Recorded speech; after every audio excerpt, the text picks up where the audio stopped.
வணக்கம். செல்வகுமாரின் அதிகாலை வானிலை ஆய்வறிக்கை. அதிகாரப்பூர்வ வானிலை அறிக்கைக்கு இந்திய வானிலை ஆராய்ச்சித்துறை அறிக்கையை பார்க்கவும். 2025 மார்ச் 3 திங்கட்கிழமை அதிகாலை வானிலை பதிவு. நிலநடுக்கோட்டு இந்திய பெருங்கடலில் மாலத்தீவு அருகே நீடித்துக் கொண்டிருந்த காற்று சுழற்சி மேற்கு நோக்கி விலகி கொண்டிருக்கிறது. விலகி இருந்த உயரழுத்தம் மீண்டும் தமிழ்நாடு ஆந்திர பிரதேச கரைக்கு கிழக்கே, ஒடிசா ஆந்திர பிரதேச கரைக்கு கிழக்கில் இருந்து தமிழ்நாடு கரைக்கு கிழக்கே வங்கக்கடலின் மத்திய பகுதியில் வந்து ஆக்கிரமிக்க நகர்ந்து வந்து கொண்டிருக்கிறது.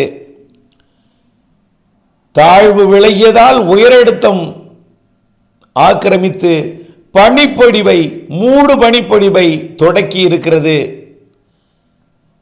இனிமேல் பகலிலே அதிக வெப்பமும் இரவிலே குறைந்தபட்ச வெப்பம் குறைந்தும் காணப்படும். வரக்கூடிய நாட்கள் வானிலை எப்படி, அடுத்த மழைப்பொழிவு எப்பொழுது என்பதை விளக்கமாக பார்ப்போம். வங்கக்கடலுக்கு வந்தடைந்திருக்கக்கூடிய உயரழுத்தம் மேலடுக்கில் இருக்கக்கூடிய குளிர்காற்றை தரையின் மீது இறக்குகிறது. இதன் காரணமாக பனிப்பொழிவு மூடு பனியாக இறங்க தொடங்கி இருக்கிறது. இப்படித்தான் வரக்கூடிய நாட்களில் இருக்கும். இரவு நேரத்தில் குறைந்தபட்ச வெப்பநிலை அதிகாலை நேரத்திலையும் மிகவும் குறைந்து காணப்படும். குறிப்பாக கரூர் பரமத்தி மற்றும் ஈரோடு மற்றும் நாமக்கல் சேலம் போன்ற மாவட்டங்களில் குறைந்தபட்ச வெப்பநிலை இரவு நேர அதிகாலை நேரத்தில் 20 டிகிரி செல்சியஸ் வரை குறையும். 19 கூட குறையும், 18 கூட குறையலாம். 19-18 டிகிரி செல்சியஸ் வெப்பம் குறைந்தபட்ச வெப்பநிலை இரவிலும், பகலில் 37 டிகிரி செல்சியஸ் வெப்பமும் உயரும். அதாவது அதிகாலை 2:30 மணிக்கு 19 டிகிரியும், மதியம் 2:30 மணிக்கு 37 டிகிரியும் என்று 18 டிகிரி வேறுபாட்டுடன் குறைந்தபட்ச வெப்பநிலைக்கும் அதிகபட்ச வெப்பநிலைக்கும் வேறுபாடு காணப்படும். அதுவும் ஒரே ஊரில் கரூர் பரமத்திலேயே 19 டிகிரி இரவு பதிவாகும். அதே கரூர் பரமத்தில் பகலில் 37 டிகிரி பதிவாகும். இதேபோல் ஈரோடு, இதேபோல் திருப்பத்தூர், வேலூர், இப்படி வட உள் மாவட்டங்கள் மற்றும் கரூர் மற்றும் ஈரோடு சமவெளி பகுதிகள். இந்த நிலை படிப்படியாக, அதாவது அதிகபட்ச வெப்பநிலை 1 டிகிரி 2 டிகிரி கூடலாம். அதிகபட்சமாக 38 வரை போகலாம். 38 என்பது 100 டிகிரி ஃபாரன்ஹீட். 38 தாண்ட வாய்ப்பில்லை. 38 ஓரிரு நாள் மட்டும்தான் இருக்கும். 100 டிகிரி எட்டக்கூடிய நாள் ஓரிரு நாள். பெரும்பாலும் 37 டிகிரி. 37 டிகிரி என்பது 98.6 டிகிரி ஃபாரன்ஹீட். நம்மளுடைய உடல் வெப்பம். நம்மளுடைய உடல் வெப்பத்திற்கு சமமான வெளி வெப்பம் வருகிற பொழுது சற்று அசௌகரியம் காணப்படும். ஆகவே இனிமேல் சற்று பகலிலே வெயில் அதிகம் போல் உணரப்படும். கண்டிப்பாக 38 டிகிரியாக 6ஆம் தேதி 7ஆம் தேதி ஒரு சில இடங்களில் பதிவாக வாய்ப்பு இருக்கிறது. அப்பொழுது அசௌகரியம் சற்று கூடுதலாக தெரியும். 100 டிகிரி ஃபாரன்ஹீட்டாக உயரும் பொழுது அது 6ஆம் தேதி 7ஆம் தேதி உயரும் என்று எதிர்பார்க்கப்படுகிறது. 38 டிகிரி ஃபாரன்ஹீட், அதாவது Celsius 100 degree Fahrenheit. 100 degree Fahrenheit 6-7 பதிவாகி 8 மற்றும் 9 தேதிகளில் மீண்டும் 37 குறையும். 10ஆம் தேதி 36 குறையும். 11ஆம் தேதி 36 தொடர்ந்து இருந்து கொண்டிருக்கும்.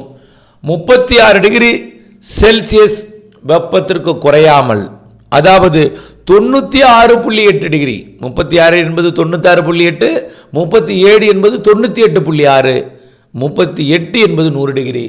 இந்த வெப்பநிலையில் இருந்து கொண்டிருக்கும். 36, 37, 38, 37, 36 மீண்டும் ஏறி இறங்கி 36க்கும் 38க்கும் இடைப்பட்ட வெப்பம் அதிகபட்சமாக கரூர் பரமத்தி ஈரோட்டில் இருந்து கொண்டிருக்கும்.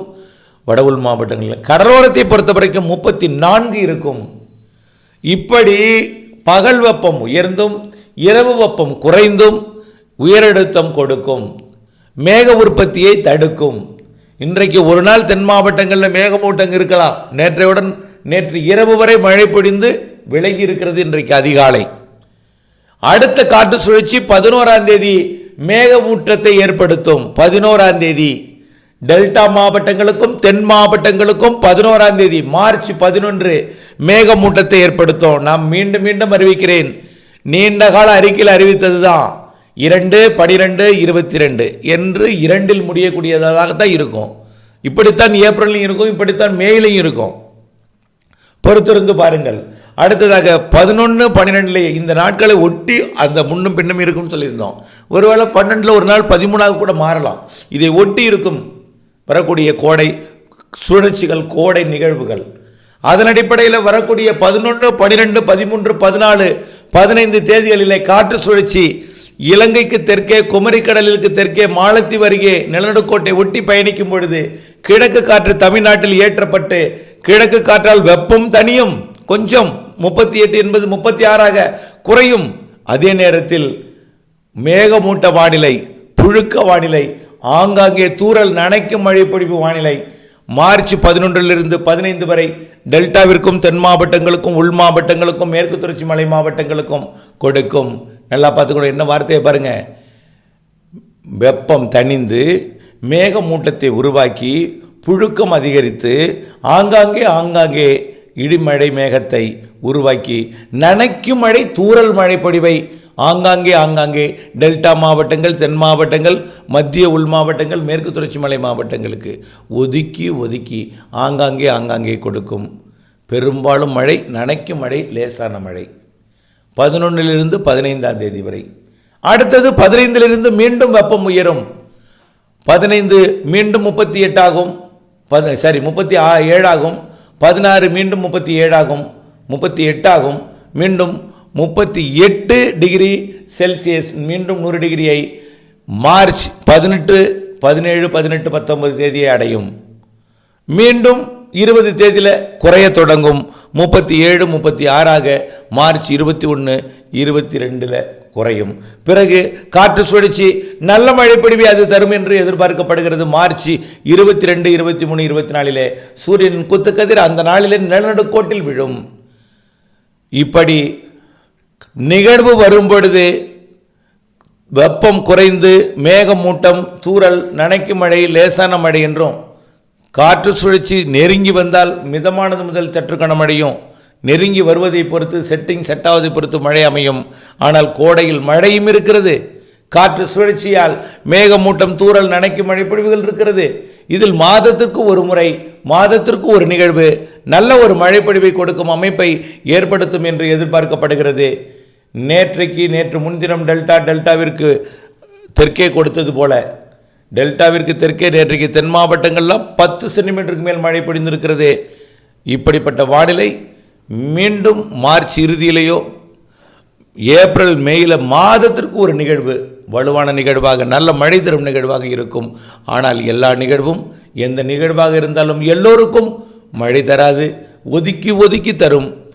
எந்த நேரமும் மழைநீரை சேகரிக்க நாம் மழைநீர் சேகரிப்பு அமைப்பை ஏற்படுத்தி கொண்டு ஆயத்தத்துடன் இருந்தால் மழைநீரை சேகரித்து கைவசம் நிறுத்தி கவலை இல்லாமல் விவசாயம் செய்யலாம். இணைந்திருங்கள். வானிலை அப்டேட்ஸுடன் மாறுதலறிந்து பணி செய்திருங்கள். துல்லியமறிந்து விவசாயம் செய்திடுங்கள். இனிமேல் அறுவடைக்கு இடையூறு விலகி இடைவெளி, அடுத்த இடையூறு 11ஆம் தேதியிலிருந்து என்பதை நினைவில் கொண்டு அனைத்திற்கும் திட்டமிட்டுக் கொள்ளுங்கள். இணைந்திருங்கள் அப்டேட்ஸுடன். நன்றி.